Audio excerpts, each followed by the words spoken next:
Assalamualaikum warahmatullahi wabarakatuh. Selamat siang Bapak Ibu hebat semua. Apa kabar? Baik. Alhamdulillah. Sehat ya Bapak Ibu semua ya? Iya, alhamdulillah.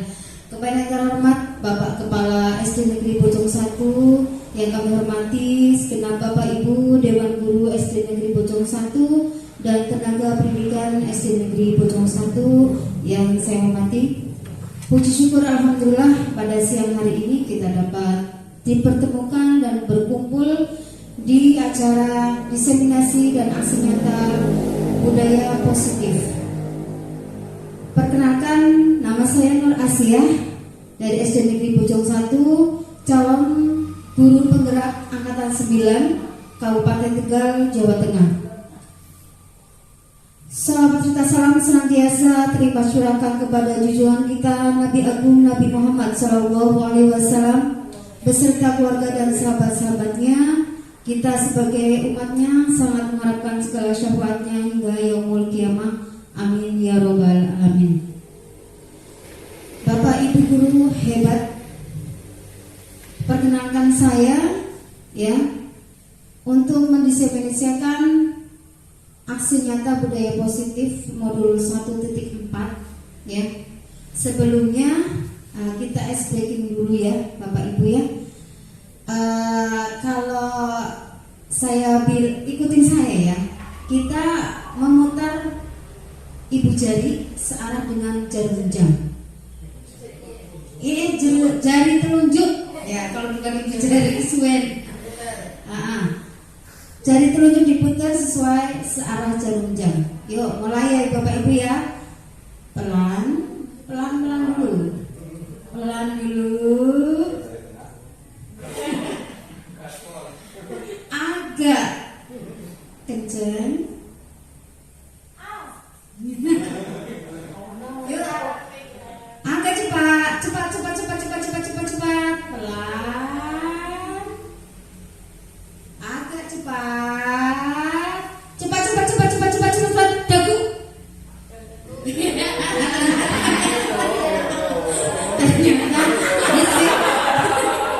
Ternyata masih ada yang belum konsentrasi ya Bapak Ibu ya. Iya. Kalau saya bilang dagu, berarti dagu bukan dijat. Kalau saya nggak sengaja dijat gitu ya. Ya, sekali lagi ya Bu untuk konsentrasi kita. Sekali lagi ya. Yuk, saat mulai 1, 2, 3. Pelan. Masih pelan. Agak cepat.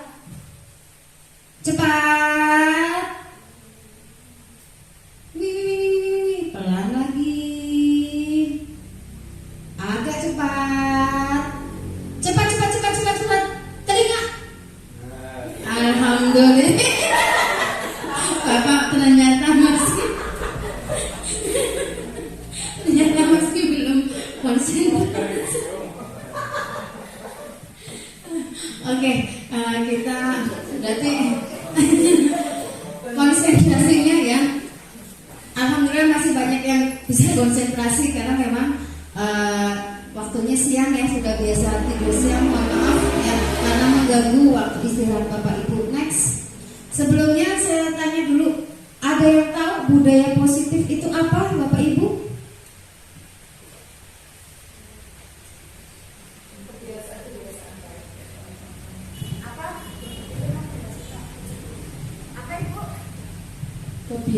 Kebiasaan yang baik. Oh ya, kebiasaan yang baik. Ada lagi?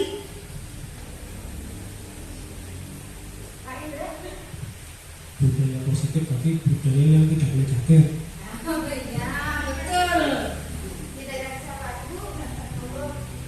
Budaya positif itu ya kebiasaan kita yang baik.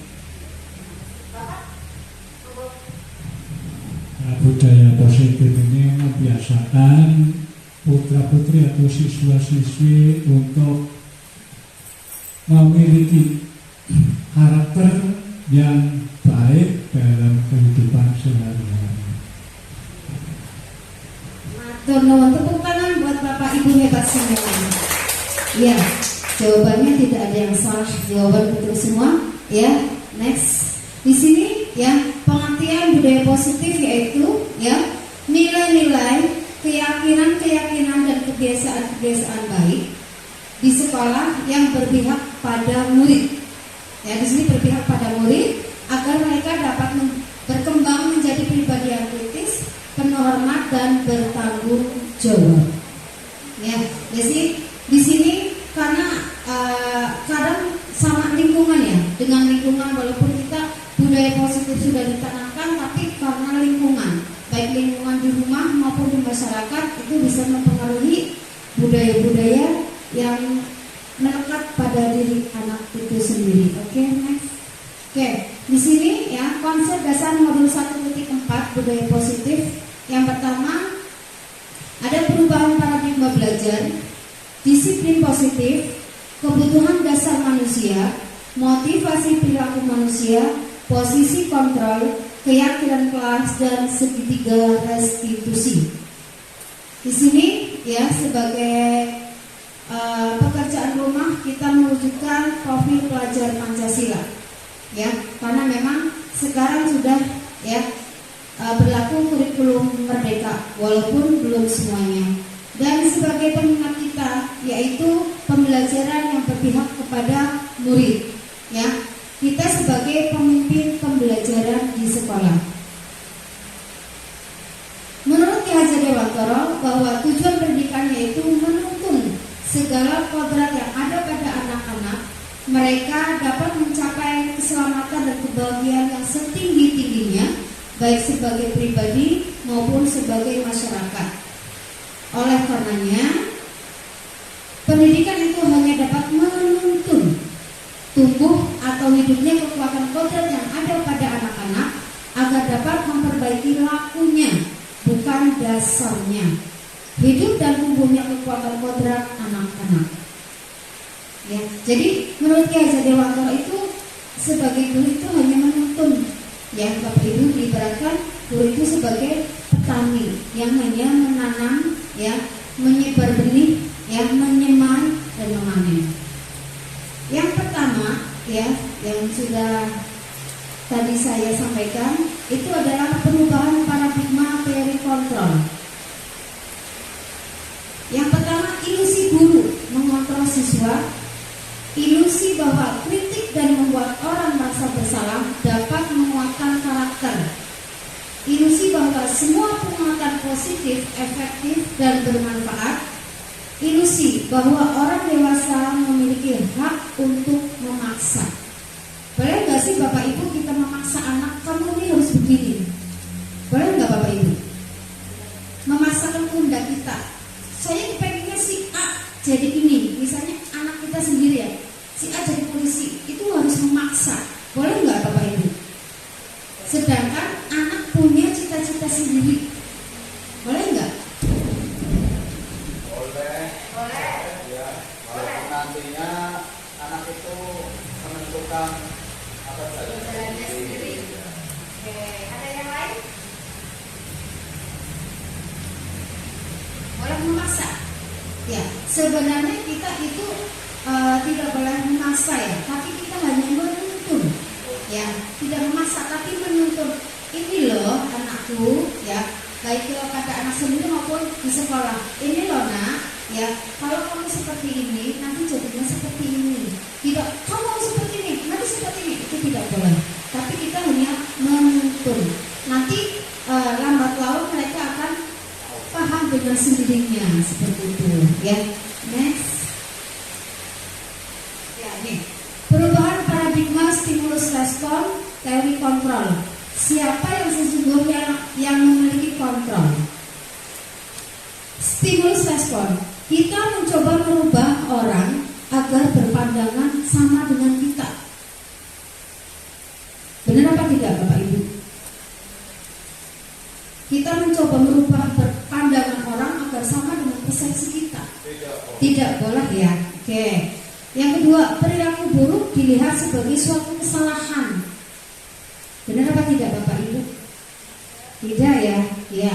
Orang lain bisa mengontrol saya. Bisa? Bisa atau tidak? Ada yang bisa, ada yang tidak.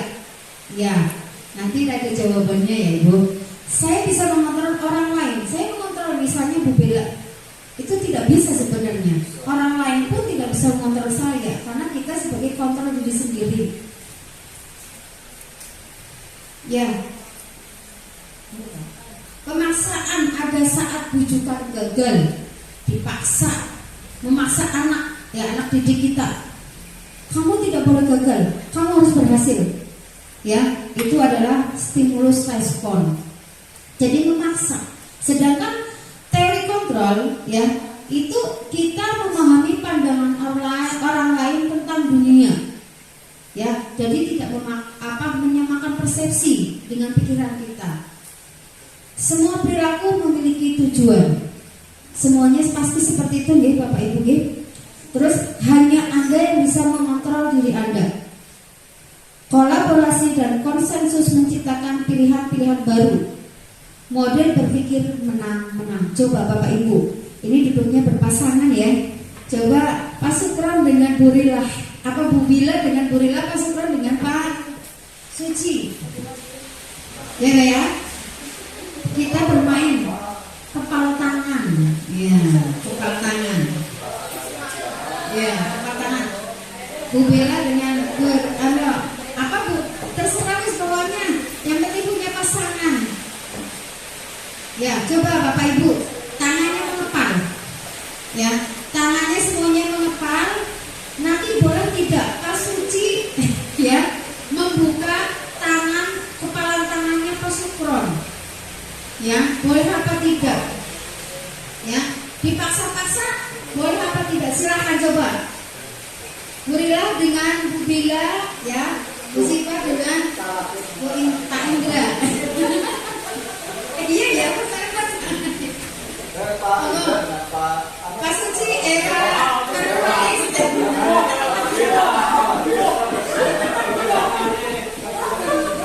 ya, coba kepala tangan. Silakan Bapak Ibu memaksa, ya, memaksa lawannya untuk membuka, boleh apa tidak? Silakan. Buka boleh apa tidak? Ya, Pak Ibu coba memaksa Bapak membuka, Pak Sukron, Pak Suci membuka, paksa Pak Sukron.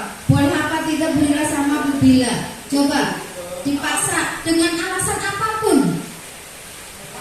Coba, iya, coba tolong dibuka, coba. Tolong dibuka. Ali. Pak Sukron boleh. Oke, Bu Rila boleh apa tidak? Coba di itu apa yang dipertahankan gitu. Walaupun di dalam sini ada apa, tanya ada apa nggak di situ, misalnya seperti itu.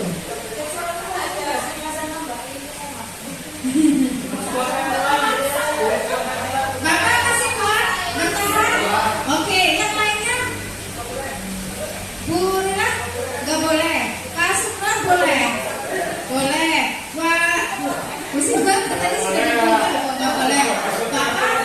Bapak juga nggak boleh ya, tapi Ibu tadi sudah membolehkan. Oke. Bapak Ibu tahu kenapa mempertahankan, alasannya apa Bapak? Alasannya barangkali punya alasan yang privasi, tidak boleh orang lain tahu. Oke. Revisi ya untuk Bu Siva. Tadi boleh dibuka. Oke, tadi boleh dibuka, dipaksa karena dipaksa. Ya. Sekarang Bu Rila. Tadi boleh? Enggak boleh. Enggak boleh. Kan enggak boleh memaksa katanya. Iya, itu alasannya. Nah, sekarang yang membuka, kenapa boleh dibuka, Bapak? Karena saya lebih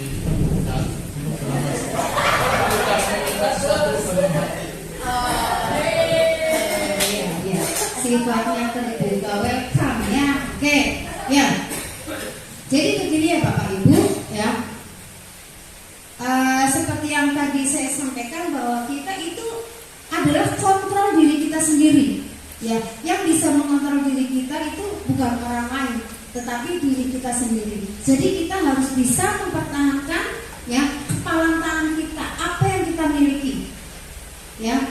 walaupun dengan pasangan pasti ada privasinya ya. Ada sesuatu yang harus ditutupi biar tidak menyakiti seperti itu loh. Ya, misalnya kita berbuat apa itu harus ditutupi biar pasangan kita tidak tersakiti, tersinggung. Begitu juga dengan kita sama anak ya, dengan teman ya, walaupun seakrab apapun harus ada privasinya. Seperti itu. Tepuk tangan buat Bapak Ibu semua. Ya, jadi yang mengontrol diri kita ya, yang bisa mengontrol diri kita adalah diri kita sendiri. Ya. Oke, next. Apa makna disiplin? Ada yang tahu Bapak Ibu makna disiplin?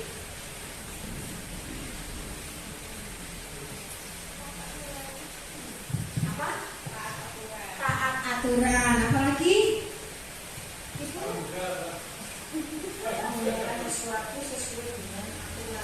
menggunakan sesuatu sesuai dengan aturan. Ya. Sekarang, bila melakukan aktivitas sesuai dengan tatanan. Melakukan aktivitas sesuai dengan tatanan. Kalau Pak Sukron? Disiplin itu apa? Disiplin itu melakukan sesuatu sesuai dengan aturan yang kita.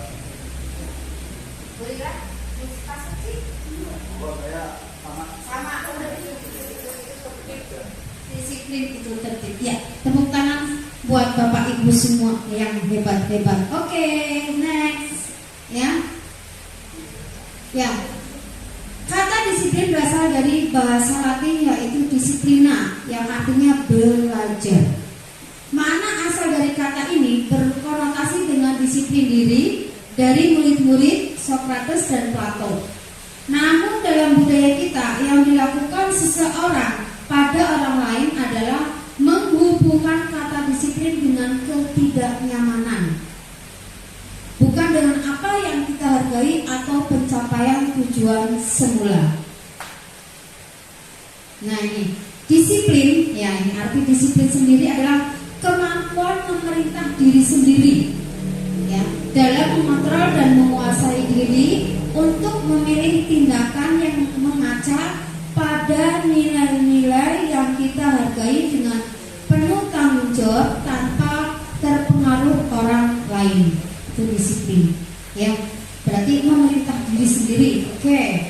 Maksud dari nilai-nilai yang kita hargai adalah nilai-nilai kebajikan atau sifat-sifat positif manusia yang merupakan tujuan mulia yang ingin dicapai setiap individu. Nilai-nilai tersebut kita kenal dengan profil pelajar Pancasila. Masih ingat ya Bapak Ibu? Pelajar Pancasila beriman dan bertakwa pada Tuhan yang esa dan berakhlak mulia, berkebinekaan global, gotong royong mandiri, kreatif dan bernalar kritis. Ya itu sudah sering kita sampaikan ke anak-anak sambil belajar, sambil bernyanyi ya, sehingga mereka selalu ingat profil pelajar Pancasila. Oke, next ya. Sekarang yang ketiga. Ya, yang ketiga yaitu kebutuhan dasar manusia. Ya, manusia, setiap manusia itu memerlukan kebutuhan yang urgent ya, baik primer, sekunder ataupun tersier. Seluruh perilaku yang dilakukan murid pada dasarnya memiliki tujuan tertentu. Murid memiliki kebutuhan dasar tertentu ketika melakukan suatu kebutuhan, ya, suatu perbuatan. Yang pertama, kebutuhan bertahan hidup. Semua orang butuh bertahan hidup ya, Bapak Ibu ya.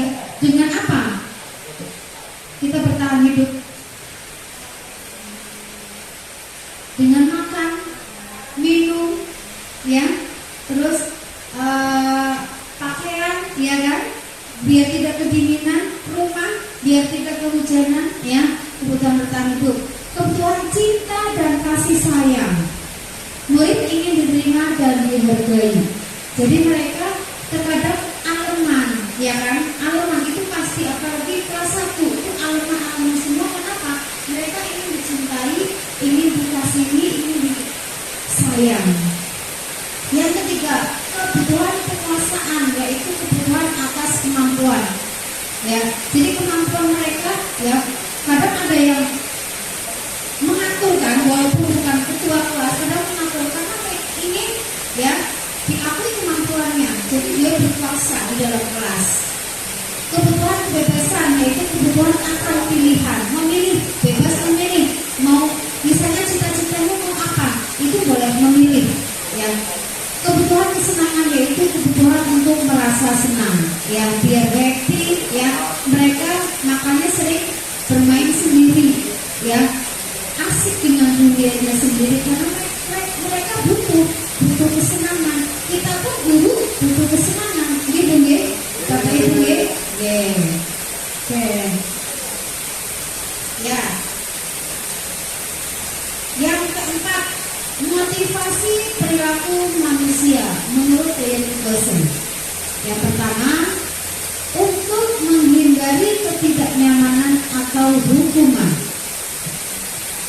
Murid akan bertanya, apa yang akan terjadi apabila saya tidak melakukannya?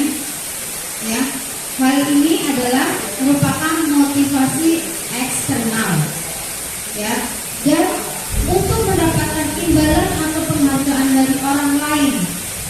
Murid akan bertanya lagi, apa yang akan saya dapatkan apabila saya melakukannya? Ya, ini juga merupakan motivasi eksternal, motivasi dari luar, ya, biar diakui, biar mendapat kenyamanan. Terus yang ketiga, untuk menjadi orang yang mereka inginkan dan menghargai diri sendiri dengan nilai-nilai yang mereka percaya. Murid akan bertanya, akan menjadi orang seperti apa, ya, jika saya melakukannya? Ini, ya, berasal dari eksternal, ya, motivasi eksternal. Jadi kita mau jadi apapun itu karena motivasi diri kita sendiri. Misalnya saya melakukan kesalahan, ya, nanti kalau saya melakukan ini akan jadi apa? Itu karena dari diri sendiri. Sedangkan dukungan dan penghargaan dari orang lain itu adalah motivasi eksternal.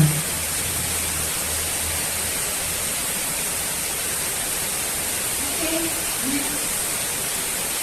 Ya, ini Bu, motivasi, ya. Motivasi itu sendiri adalah dorongan yang timbul pada diri seseorang secara sadar atau tidak sadar untuk melakukan suatu tindakan untuk tujuan tertentu. Ya, motivasi kita sebagai guru itu apa? Ini kan, itu karena dorongan kita, hati nurani kita.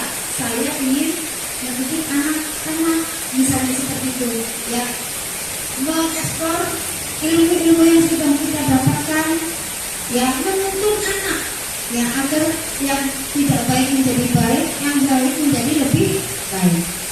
Nah, motivasi ekstern, murid melakukan kedisiplinan dikarenakan takut.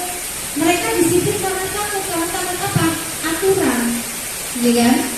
Menghindar dari hukuman atau penerapan akan bentuk penghargaan.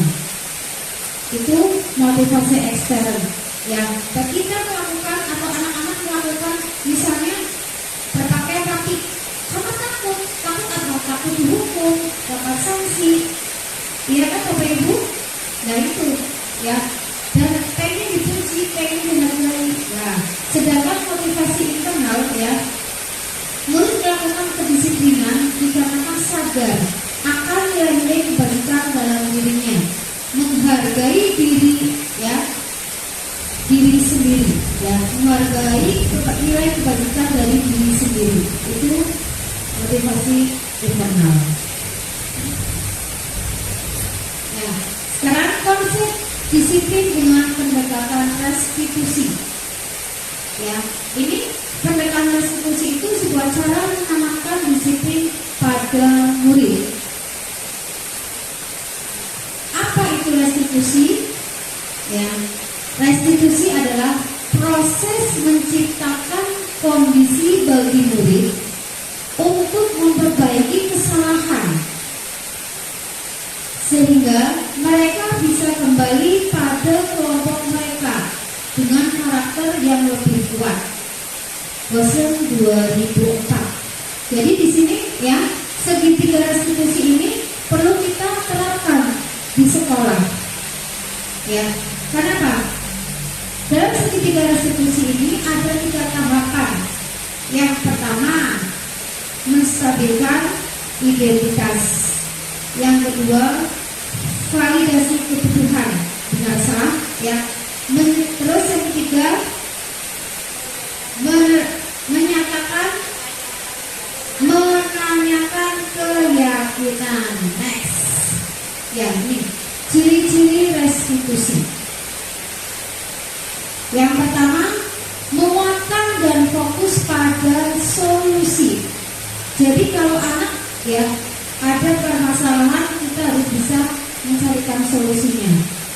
Yang kedua, fokus pada karakter bukan pada tindakan. Yang ketiga, bukan menebus kesalahan tapi belajar dari kesalahan. Yang keempat, mencari kebutuhan dasar yang mendasari tindakan. Yang kelima, tawaran bukan paksaan memperbaiki. Jadi ini ditawarkan, ya. Yang keenam, hubungan. Yang ketujuh, menuntut untuk melihat ke dalam diri. Nih, ada tahapan segitiga restitusi yang tadi saya sampaikan. Yang pertama, menstabilkan identitas. Bapak Ibu guru juga menangani masalah yang ada pada diri anak. Itu yang pertama ditanyakan, berbuat salah itu tidak apa-apa. Menyatakan seperti itu. Ya, berbuat salah tidak apa-apa. Kenapa?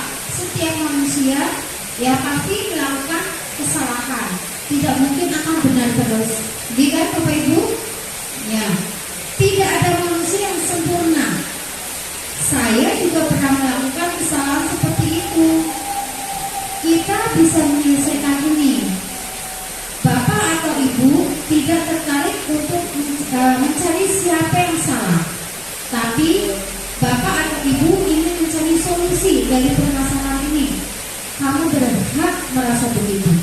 Jadi seperti itu, ya. Itu memvalidasi, ya. Identitas, ya. Yang kedua, validasi tindakan yang salah. Ini cara yang kedua, ya. Padahal kamu bisa melakukan yang lebih buruk dari ini, ya. Kamu pasti punya alasan mengapa melakukan hal itu. Kamu patut bangga pada dirimu sendiri karena kamu telah melindungi sesuatu yang penting buatmu. Biasanya kalau anak laki-laki kan mempertahankan diri sendiri. Nah ini karena validasi tindakan yang salah, ya kita harus menanyakan sesuatu.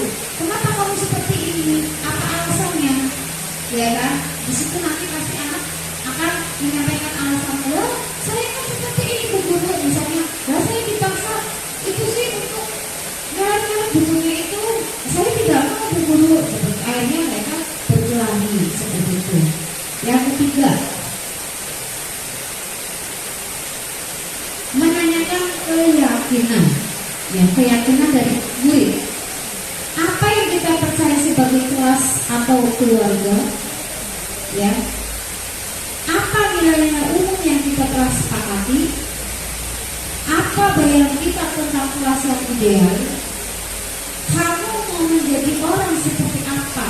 Ini adalah menanyakan keyakinan pada diri anak. Ya, dalam hal ini otomatis sudah ada keyakinan kelasnya di dalam kelas kita itu sendiri. Ya, mungkin Bapak Ibu belum ya membuat keyakinan kelas. Nanti kita akan belajar bersama membuat keyakinan kelas. Oke, ini perbedaannya.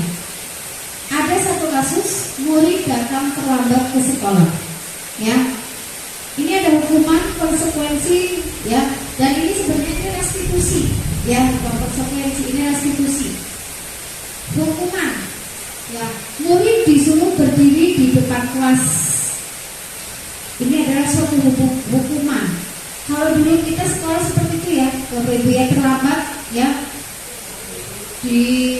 suruh berdiri. Tapi saat ini ya murid terlambat pun tidak. Ya, yang kedua, guru marah-marah ke murid. Kenapa kamu terlambat? Seperti itu. kalau zaman dulu ya, sekarang tidak. Terus hukuman yang ketiga, murid disuruh menulis, saya tidak akan terlambat lagi sebanyak 100 kali. Pasti kita pernah merasakan seperti itu ya Bapak Ibu ya. Ya, disuruh berapa lembar. Ya, saya berjanji tidak akan terlambat lagi. Saya berjanji tidak akan terlambat lagi. Itu seperti itu. Zamannya waktu saya dulu, tapi mungkin Bu Bila sama Bu Sifata tidak, ya, karena sudah zaman di sini. Ya, ya. Selanjutnya konsekuensi. Ya, perbedaan hukuman dan konsekuensi. Guru memberikan konsekuensi berada di dalam kelas selama jam istirahat berlangsung. Ya, anak itu tidak boleh istirahat. Ya, harus tetap di dalam. Guru tegas dan murid menghormati peraturan. Itu kalau konsekuensi. Sedangkan untuk restitusi, ya, ini mohon maaf ada kesalahan ketik. Ya, guru menanyai keyakinan kelas yang telah disepakati, ya, dan guru membantu menyelesaikan masalah. Dalam hal ini, ya, untuk mengatasi masalah dengan restitusi otomatis sudah ada keyakinan kelas terlebih dahulu. Selanjutnya yang kedua, murid ya berbuat dan menghormati dirinya dan orang lain, karena masih ingat dengan keyakinan kelas yang mereka sepakati bersama. Oke, next. Ya, oke, mungkin untuk ice breaking dulu ya. Ice breaking di sini ada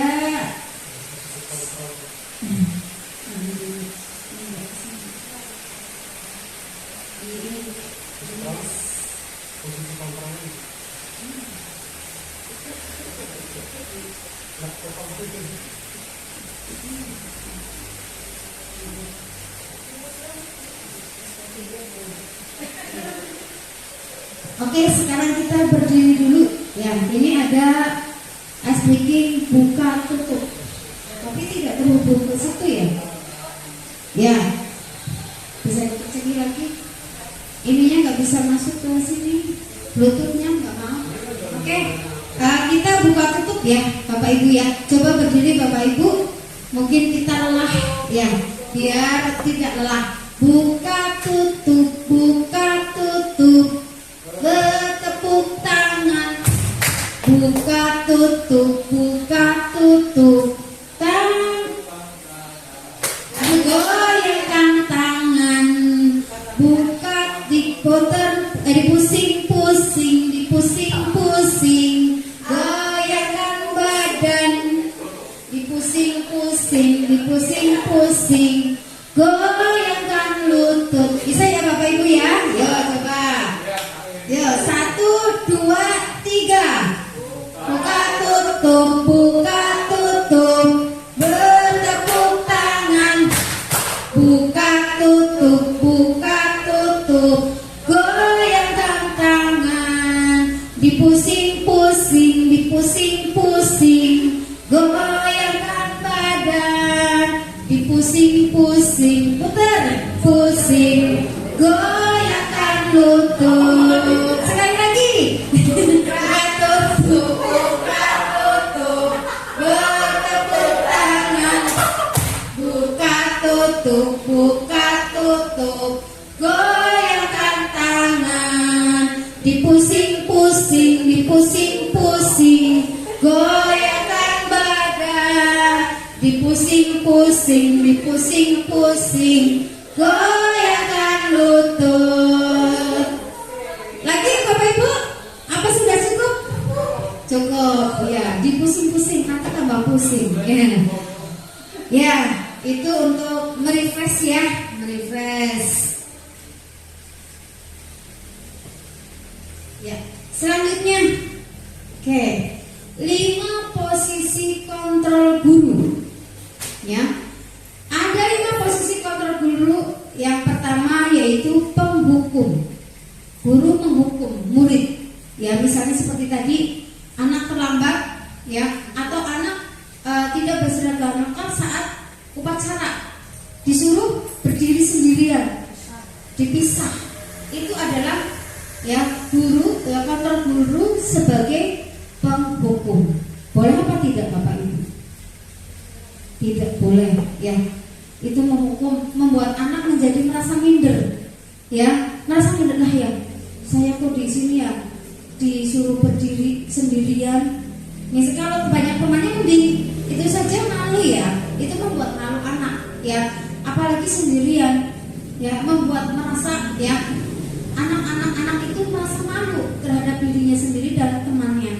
Yang kedua, pembuat rasa bersalah ya, dengan menghukum tadi juga bisa ya, membuat ya anak merasa bersalah, terus bisa dituding-tuding misalnya, kamu ini gimana sih bekerja seperti salah, misalnya seperti itu ya, itu membuat anak merasa bersalah. Akhirnya apa? Dipikiri terus, akhirnya berangkat sekolah juga malas karena merasa takut ya terhadap bapak atau ibu guru. Yang ketiga, sebagai teman ya, jika ada anak yang bermasalah, kita sharing ya, kita bicarakan. Nah, kamu punya masalah, ayo ya ceritakan sama bu guru, barangkali bu guru ada solusinya, seperti itu ya. Selanjutnya pemantau ya, guru di sini sebagai pemantau. Pemantau berarti melihat apa yang mereka lakukan, kesalahan ya. Dan yang selanjutnya manajer. Di sini manajer bisa mengontrol ya, memberikan solusi terhadap masalah-masalah yang ada pada diri murid kita ya. Seorang guru itu menjadi manajer ya bagi murid-muridnya ya, dan bagi teman sejawat juga bisa. Oke, next. Di sini ada contoh penerapan 5 posisi kontrol. Ada sebuah kasus ya, murid tidak memakai atribut lengkap saat upacara bendera tadi ya. Penghukum ya, ini kalau kita sebagai penghukum, patuhi peraturan sekolah, berdiri di barisan lain, seperti itu ya. Tapi kalau pembuat rasa bersalah, berapa kali ibu bilang sama kamu, ibu kecewa sama kamu ya, itu jika kita sebagai guru pembuat rasa bersalah. Dan sebagai teman, kamu lagi, jangan gitu dong, ayo gabung dengan yang lain, untung ada ibu. Itu posisi kita sebagai teman ya. Selanjutnya pemantau. Kamu sudah melanggar peraturan sekolah, kamu tahu konsekuensinya, nanti saya cek kerjakan apa yang seharusnya kamu lakukan. Itu seperti itu. Dan posisi kontrol sebagai manajer, apakah kamu tahu kesalahan kamu? Apa kira-kira pendapatmu bagaimana dan memperbaiki kesalahan kamu? Jadi di sini selain menanyakan, juga mencari solusi. Tidak hanya menghukum, ya, tidak hanya sebagai teman, tidak hanya pembuat rasa bersalah, ya, tidak hanya memantau. Jadi di sini posisi kontrol yang harus kita miliki adalah sebagai manajer. Gitu nggih Bapak Ibu nggih. Oke.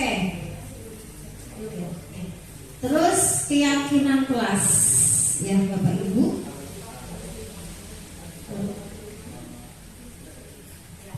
Keyakinan kelas yaitu sesuatu yang diyakini bersama, yang berasal dari penyatuan pikiran untuk menjadi nilai-nilai kebaikan untuk diturunkan di kelas. Ya, jadi keyakinan kelas ini dibuat oleh guru dan murid. Ya, tidak hanya guru di sini karena guru sebagai manajer ya.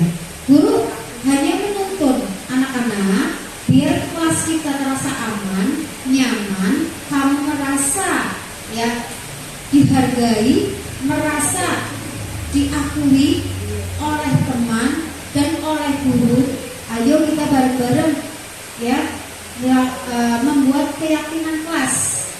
Ya, nanti di situ Bapak Ibu guru menyampaikan keyakinan kelas itu apa. Berarti di situ kan ada sebuah ya penyatuan yang berasal dari pikiran anak dan guru. Tapi di sini didominasi oleh siswa, bukan dari guru. Guru hanya menampung. Ya, jadi di situ nanti anak berdiskusi. Ya, tapi diberi arahan terlebih dahulu bagaimana cara membuat keyakinan kelas seperti itu. Ya. Oke, di sini ya proses pembuatan keyakinan kelas, alhamdulillah sudah saya laksanakan kemarin bersama Bapak Kepala Sekolah. Matur nuwun Bapak ya, sudah memberi wejangan terhadap anak-anak yang sebelumnya saya berkonsultasi dulu dengan Bapak Kepala Sekolah bahwa saya akan melaksanakan keyakinan kelas. Ya, jadi di sini Bapak Kepala Sekolah sebagai manajer di sekolah ya juga mengetahui seperti itu. Jadi kita juga tidak loss ya, berarti kita tetap ada kontrol dari Bapak Kepala Sekolah. Selanjutnya ya, sambutan Bapak Kepala Sekolah di dalam kelas. Di sini Bapak Kepala Sekolah memberi wejangan-wejangan terhadap anak. Karena apa? Kemarin ya sebelum ini saya sudah melaksanakan keyakinan kelas, tapi belum berhasil. Yang namanya anak kelas 1 ya, seperti apa? Ya, Ibu Rila juga merasakan sendiri ya. Bapak Ibu yang sudah masuk ke kelas 1, Masya Allah benar-benar ya. Itulah anak ya Bapak Ibu ya. Ya di sini Bapak Ibu, Bapak Kepala Sekolah memberi wejangan belajar yang rajin, belajar yang tekun ya, tetap disiplin. Selanjutnya saya sendiri sebagai wali kelas 1 memberi pemaparan materi dan pembagian kelompok diskusi keyakinan kelas.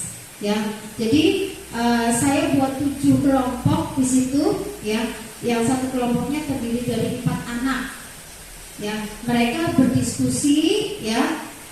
Berdiskusi sebelumnya kita kasih contoh-contoh dulu ini loh keyakinan kelas. Jadi di dalam membuat keyakinan kelas itu tidak boleh ada kata negatif, kata-katanya positif semua. Ya, misalnya dulu kan jangan datang terlambat, kan seperti itu kalimat negatif ya. Ya, kalau sekarang berubah, datang tepat waktu. Jangan buang sampah sembarangan, misalnya seperti zaman dulu kan kayak gitu. Buanglah sampah pada tempatnya. Itu kalimat yang positif. Jadi dalam membuat keyakinan kelas itu tidak menggunakan kalimat negatif, tapi menggunakan kalimat positif. Di sini sifatnya mengajak. Proses selanjutnya diskusi kelompok keyakinan kelas ini ya. Setelah selesai ya, anak-anak menempel hasil diskusi mereka ya.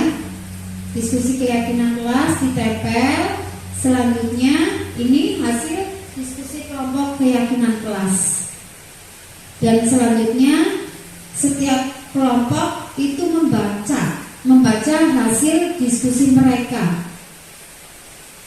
Ya, ini tiap kelompok membacakan hasil diskusi keyakinan kelas. Ya, saya hanya kasih 1 ya, nanti ada 7 banyak sekali ya.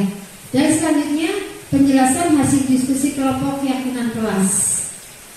Setelah dijelaskan ya, menyimpulkan hasil diskusi kelompok. Misalnya satu kelompok kadang ada jawab 3. Berbaris berdoa sebelum dan sesudah belajar. Terus ada lagi baca Asmaul Husna, misalnya seperti itu. Terus ada lagi harus patuh sama bu guru, mematuhi bu guru, seperti itu. Oke, nggak apa-apa, silakan kamu tuangkan ke dalam kertas kecil itu. Mereka akhirnya apa ya seperti itu. Akhirnya oh, ini. Terus di situ ditulis, misalnya Gisel, kamunya ini sih ini kayak gitu. Jadi mereka kreatif ya, menuangkan pemikirannya sendiri.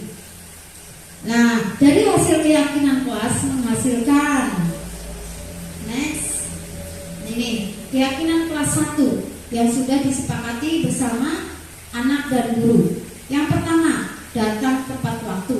Yang kedua, berbaris sebelum masuk kelas. Yang ketiga, berdoa. Dan setelah berdoa di situ baca Asmaul Husna. Karena memang kalau keyakinan kelas itu jangan panjang-panjang biar mudah diingat ya. Jadi ini berdoa dilanjutkan dengan Asmaul Husna. Karena itu sudah menjadi kegiatan rutin, jadi di situ tidak bisa disebutkan. Terus fokus dalam pembelajaran, lebih fokus. Di sini anak-anak ada yang fokus, ada yang memperhatikan bu guru. Akhirnya kita sepakati dengan kata fokus. Yang kelima, biasakan 6S. Di situ anak ada yang menyebutkan sopan santun bu guru. Terus salam Bu Guru salim. Ya, berarti itu masuk ke dalam pembiasaan 6S. Kenapa 6S bukan 5S? Biasanya kan 5S. Di sini salam, salim, ya, senyum, sopan, santun, ya. Terus satunya sapa. Iya, itu saling menyapa. Selamat pagi. Ya, seperti itu. Ya. Selanjutnya keyakinan kelas yang keenam, saling menghormati dan menyayangi. Di sini karena mereka sering bertengkar, ledek-ledekan, akhirnya berantem, ya kan, sampai terjadi kasus seperti kemarin. Nah, ini nanti saya angkat di sini Bapak Ibu. 7, melaksanakan piket kelas. Nih, walaupun kelas 1 nyapunya masih belum bersih, tapi mereka sadar diri, ya, piket kelas. Ya, terkadang ngomong itu longannya, ya, tapi tetap saja, apalagi mejanya seperti itu ya Bapak Ibu ya. Saya juga merasa kesulitan, apalagi anak kecil. Ya, saya sadari seperti itu. Yang ke-8, membuang sampah pada tempatnya. Nih, yang menjadi permasalahan itu biasanya buang sampah, ya sembarangan, terus habis makan ditaruh di laci. Ini menjadi suatu temuan. Nah, bagaimana pembentukan keyakinan kelas? Nih, lebih abstrak dari peraturan.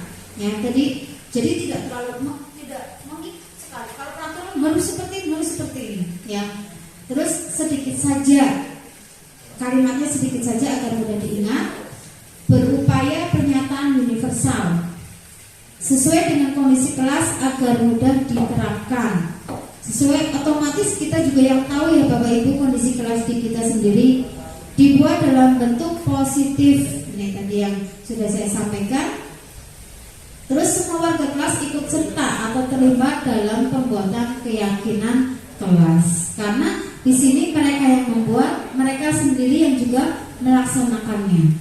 Walaupun terkadang terjadi pelanggaran karena yang namanya anak-anak pasti lupa, Next. Oke, di sini ada refleksi. Ya. Sejauh mana pemahaman Anda tentang konsep inti yang telah Anda pelajari di modul ini? Ya.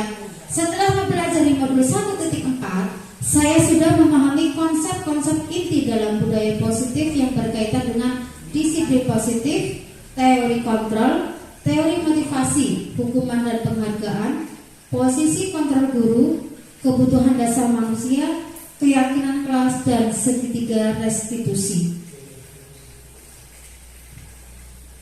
Tadi segitiga restitusi belum? Sudah ya? Ya. Selanjutnya, setelah mempelajari modul 1.4, hal yang menarik bagi saya dan di luar dugaan adalah ketika saya mempelajari teori motivasi perilaku manusia yang berupa penghargaan. Ternyata apa Bapak Ibu? Penghargaan terhadap anak itu bukanlah hal baik sebenarnya. Ya, ternyata penghargaan dapat berdampak kurang baik bagi peserta didik, diantaranya dapat mengurangi ketepatan, menurunkan kualitas, ya. Akhirnya mereka menyepelekan, ya, mematikan kreativitas dan bersifat menghukum. Misalnya gini, saya peringkat 1 misalnya. Akhirnya mereka mengharapkan yang sudah biasa mendapat penghargaan. Saya memang itu menjadi motivasi, tapi itu adalah suatu hukuman bagi anak-anak. Akhirnya mereka tidak kurang termotivasi. Saya ranking 1 biar dapat penghargaan. Akhirnya berharap, ya kan? Seperti itu. Akhirnya dia menghukum dirinya sendiri, memaksakan, bukan dengan jalan dengan sendirinya, seperti itu. Ya, oke, ya. Perubahan apa yang terjadi pada cara berpikir Anda dalam menciptakan budaya positif di kelas maupun sekolah Anda setelah mempelajari modul ini? Setelah mempelajari modul ini, saya lebih mampu menahan emosi. Walaupun kita manusia biasa ya Bu, pasti emosi itu meluap, ya. Tapi di sini semaksimal mungkin, ya, sebisa mungkin kita menahan emosi ketika menghadapi siswa yang melakukan tindakan yang tidak sesuai dengan keyakinan sekolah atau kelas. Saya menyadari posisi kontrol yang biasa saya lakukan adalah sebagai teman. Seharusnya posisi kontrol yang saya ambil adalah sebagai manajer dengan menangani masalah menggunakan segitiga restitusi. Ya, di sini ya, ini sudah pernah saya alami dan setiap hari bahkannya. Saya pernah menangani murid yang berkelahi dengan teman, namun saat dipisah dia berontak ke guru penggantinya. Di sini kebetulan ada gurilahnya ya. Mohon maaf ini gurilah ya. Dia ditangani ya, dibantu apa ya, biar tidak berkelahi lagi, malah ya menyakiti ya ibu guru ya dengan ya melakukan sesuatu yang tidak baik ya. Saya menggunakan langkah-langkah dalam segitiga restitusi dalam menangani masalah dan mencari solusi, dan alhamdulillah sudah saya laksanakan ya. Bagaimanakah perasaan Anda ketika mengalami hal-hal tersebut? Perasaan saya sangat tertantang untuk mengimplementasikan posisi kontrol guru sebagai manajer dan melakukan segitiga restitusi. Karena dengan menempatkan diri sebagai manajer, guru memberikan kesempatan kepada murid untuk mempertanggungjawabkan perilaku dan mendukung murid dalam menemukan solusi dari permasalahannya. Saya terus berusaha untuk terus memperbaiki diri sesuai dengan nilai-nilai budaya positif di sekolah. Dan alhamdulillah kemarin ya Bu Guru sudah minta maaf sama Bu Guru Lila ya, dan berusaha tidak akan mengulanginya lagi. Ya. Hal baik yang sudah ada di lingkungan kelas dan sekolah saya adalah disiplin positif atau lebih dikenal dengan kebiasaan baik di sekolah dasar. Nilai-nilai kebajikan serta keyakinan kelas yang dibangun bersama dengan berpihak pada murid, bukan atas keinginan dari bapak atau ibu guru. Ya. Yang perlu diperbaiki adalah posisi kontrol seorang guru yang selama ini cenderung sebagai teman menjadi posisi kontrol sebagai manajer. Sebelum mempelajari modul ini, ketika berinteraksi dengan murid berdasarkan 5 posisi kontrol, posisi manakah yang paling sering Anda pakai dan bagaimana perasaan Anda saat itu? Setelah mempelajari modul ini, posisi apa yang Anda pakai dan bagaimana perasaan Anda sekarang? Apa perbedaannya? Otomatis sebelum kita belajar dengan sudah belajar beda ya hasilnya ya.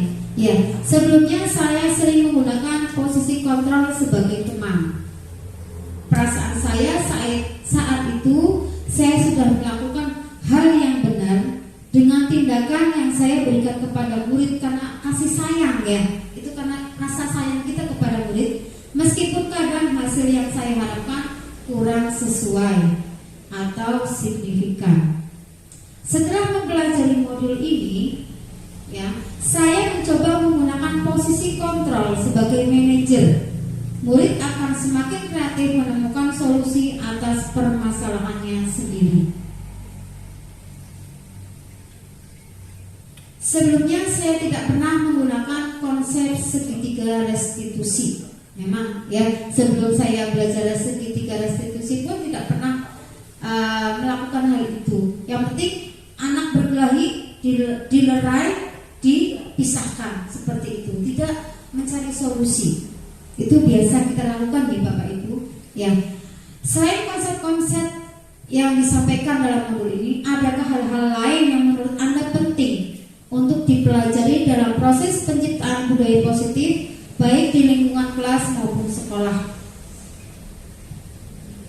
Hal lain yang menurut saya penting dalam menciptakan budaya positif adalah kolaborasi dan kerjasama yang baik antar semua warga sekolah. Warga sekolah itu kepala sekolah, guru, teknik, murid, dan orang-orang yang berada di lingkungan sekolah, baik wali murid ya. Kolaborasi dan kerjasama warga sekolah dalam mewujudkan nilai-nilai kebajikan diperlukan agar dapat membangun budaya positif sekolah.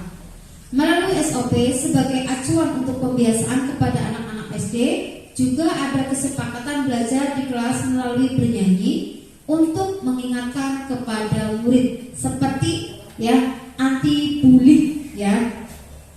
Ibu, Bapak Ibu silakan ya disampaikan kepada anak dan nyanyi bersama. Di sini teman, di sana teman, di mana-mana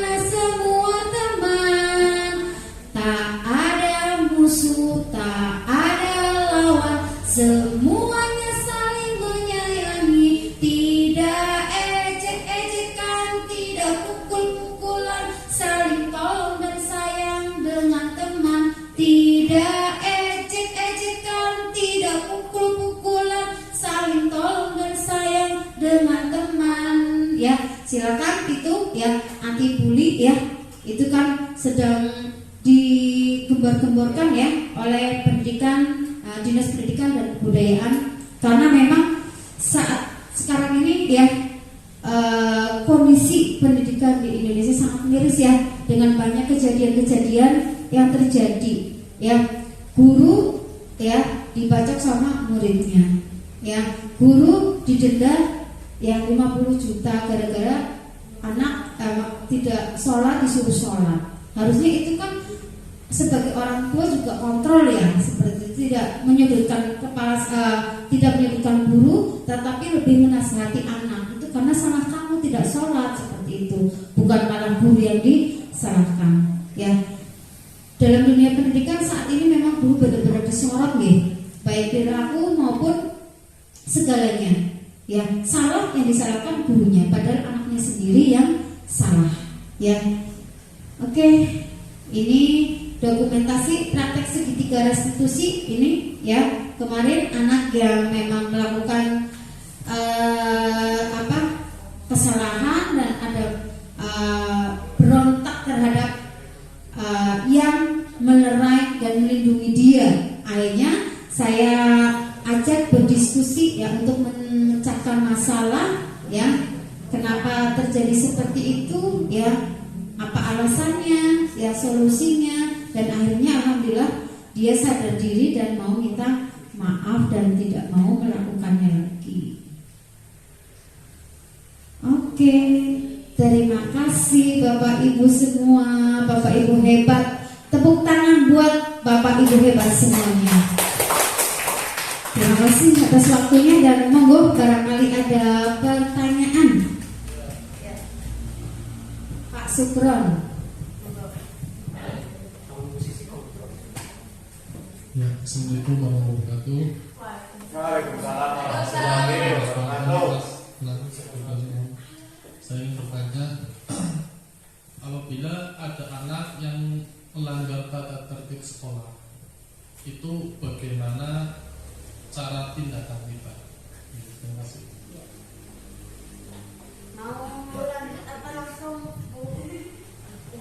Mau ada lagi bertanya?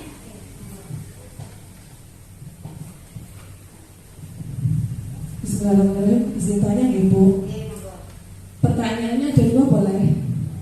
Satu, sebagai guru atau orang tua kan kita tidak boleh memaksa, terlebih memaksa cita-cita murid ya atau anak ya. Kamu besok harus jadi ini, nggak boleh. Tapi gimana kalau kita memaksa sebuah budaya positif? Kamu harus lakukan ini setiap hari di kelas harus. Pernah dengar katanya kalau budaya positif itu dipaksa nanti kan lama-lama akan jadi kebiasaan. Apakah itu benar, Bu? Terus yang kedua, berkaitan dengan keyakinan kelas. Keyakinan kelas itu kan berbeda dengan aturan. Kalau aturan pasti ada konsekuensinya. Kalau keyakinan kelas itu ketika anak melanggar keyakinan kelas, apakah ada konsekuensinya? Cukup gitu. Ya, terima kasih. Kasih close buat Bapak Sukron sama Ibu Rina. Terima kasih atas pertanyaannya. Tadi pertanyaan dari Bapak Sukron ya, itu bagaimana jika ada anak yang melanggar peraturan ya. Jika ada anak yang melanggar peraturan, itu tidak serta-merta kita menghukum ya, karena dengan hukuman itu akan anak merasa bersalah ya, anak merasa terbebani ya.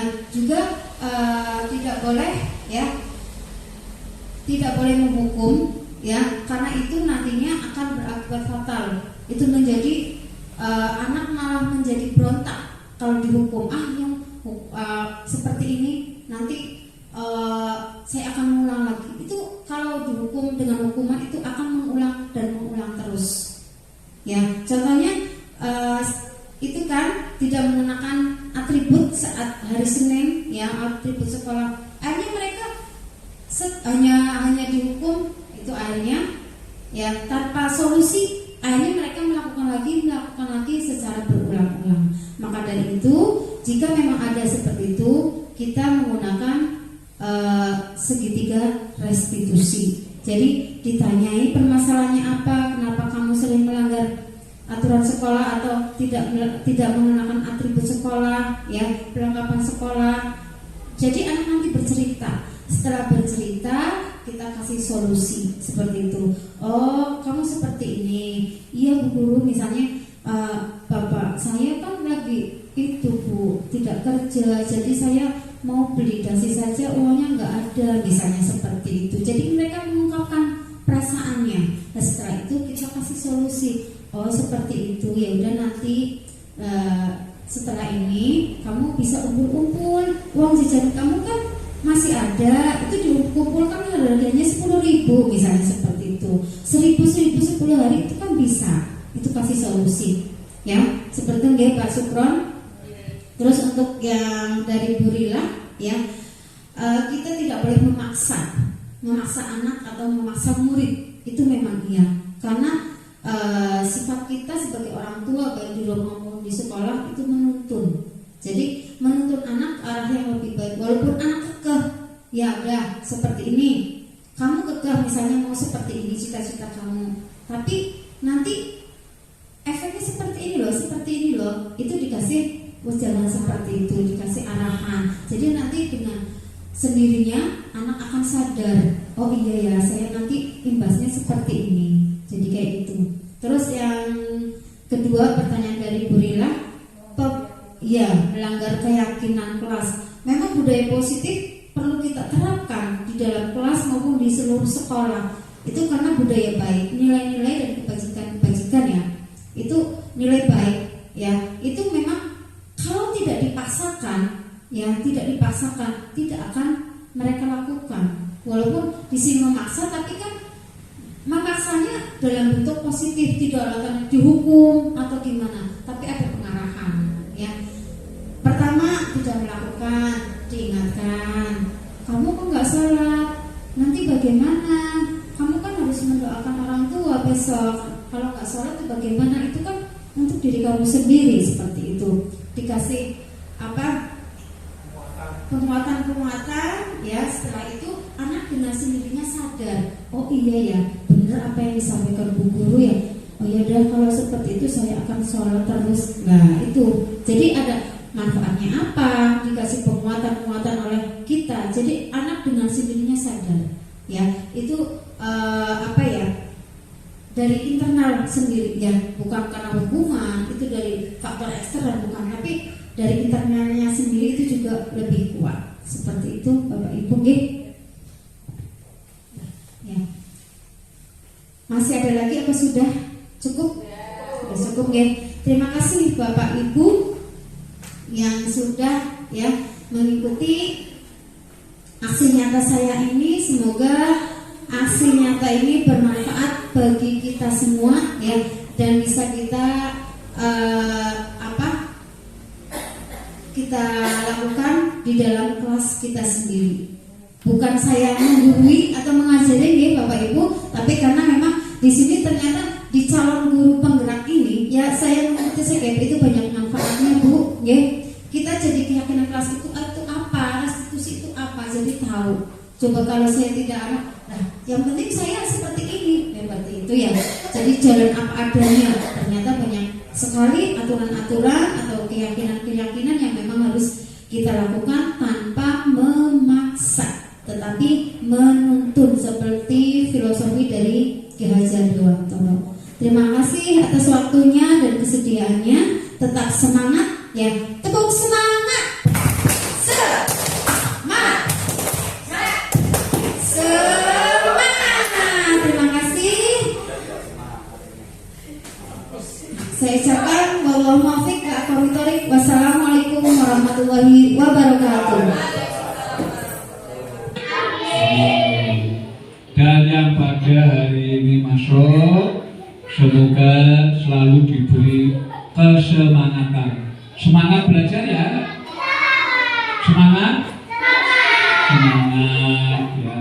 Mudah-mudahan apa yang nanti didapat selama kegiatan belajar mengajar, bertambah ilmunya, juga bermanfaat ke depannya. Nah, ilmu yang sudah didapat selama belajar di SD Negeri Bojong 1 kurang lebih sudah memasuki 4 bulan terakhir, karena kemarin baru saja melaksanakan penilaian tengah semester, pertengahan semester. 1 semester itu 6 bulan, pertengahannya itu berarti berapa bulan? 3 bulan. Kemarin baru saja kalian melaksanakan penilaian tengah semester, dan hasilnya bagaimana? Baik atau tidak? Ya, semoga semuanya mendapatkan perolehan prestasi yang terbaik, yang baik, dan memasuki penilaian semester. Sebab nanti sebentar lagi kalian akan memasuki penilaian semester yang keberapa? Yang ke-1. Nah, kalau sudah memasuki penilaian semester yang ke-1, berarti kalian sudah belajar kurang lebih selama 6 bulan. Sejak bulan apa kemarin kamu masuk sekolah? Juli, Agustus, September, Oktober, November, Desember. Ini sudah memasuki bulan keempat, Oktober.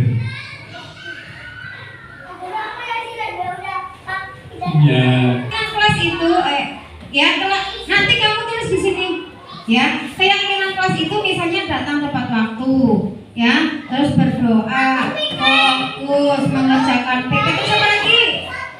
Terus apa lagi ya? Salim, ya salam ya, ya 5S ya. Terus saling apa? Baris, terus iya saling menghormati. Terus apa lagi? Iya tinggal fokus. Terus apa lagi? Mendengarkan bu guru. Terus sopan santun, iya bagus. Saling menolong. Terus apa? Sholat. Ya, ngaji itu di rumah. Kalau di sekolah, maksudnya dalam hal sekolah loh, di sekolah, di kelas, ya, bukan di rumah ya. Dan nanti kebiasaan-kebiasaan baik yang ada di sekolah bisa dilanjutkan di rumah. Membantu, ya. Sudah siap kerja kelompok? Ya, kalau sudah berhadapan-hadapan nanti bu guru bagi kertasnya. Nanti hasil kerja kelompok kalian dicatat di sini. Tulisannya yang agak gede ya. Oke? Oke? Siap? Oke, bu guru bagi ya.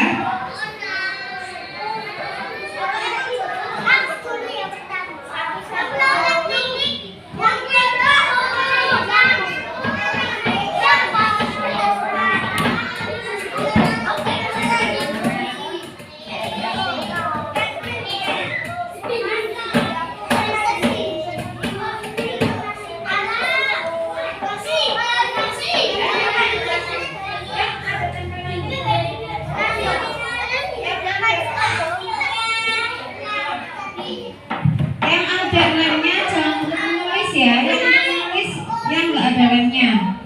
Kalau merah kalau ngerti nggak bisa makanya.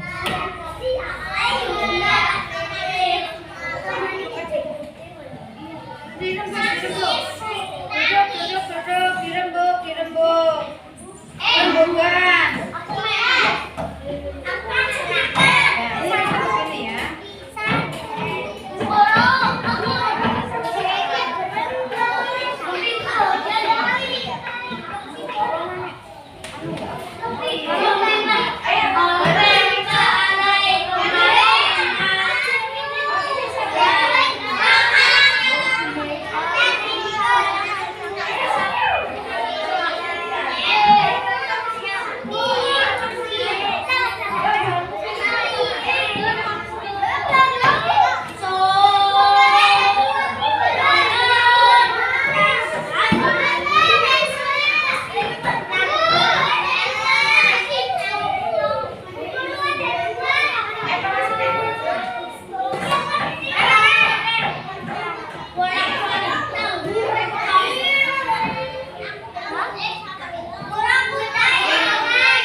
silakan.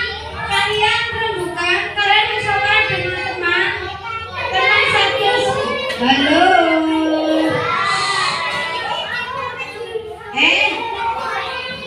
Kerjakan dengan teman satu kelompok, bukan sama kelompok yang lain. Paham? Ya silakan, kerjakan. Ditulis sekarang, ditulis. Itu Radaya kenapa buku apa? Malah buku itu. Tulis hasil kelompok di situ. Iya. Yang ada lemnya di bawah. Jangan balik di atas. Lemnya di atas. Lemnya di ini. Enggak. Ini sekarang yang ada lemnya ini di bagian atas begini. Jangan kebalikan di bawah. Ini. Benar, udah benar. Lemnya di bawah tapi bagian atas. Terserah kalian, ya. Terserah satu kelompok mau tulis apa, terserah. Alvin mikirin sama kelompoknya sendiri udah. Nana mikirin bareng sama temennya, jangan mikir sendiri. Oh apa ya kayak gitu. Mau nulis apa ya? Teman-temannya sama kelompoknya ngomong, sama kelompoknya dirembuk bersama-sama. Tulisannya yang agak gede, jangan kecil-kecil.